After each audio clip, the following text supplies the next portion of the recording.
All right, welcome back to Unbox. Here we are again. Oh. You're getting better at it. Yes. You just get my fingers out of the way. Don't worry. Could it be?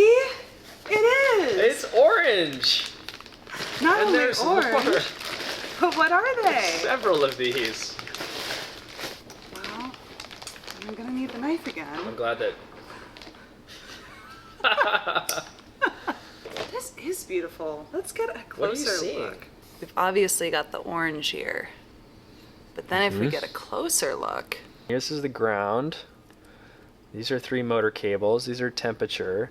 And then this is a tiny little feedback cable that does NDAT. The cool thing about this is all of the signals for the motor, including the feedback and the power and the temperature signals, are all in here. So when you have a servo motor, you just need this one plug that is very economical, by the way. You just need this one plug How and about one that? cable to run your servo motor.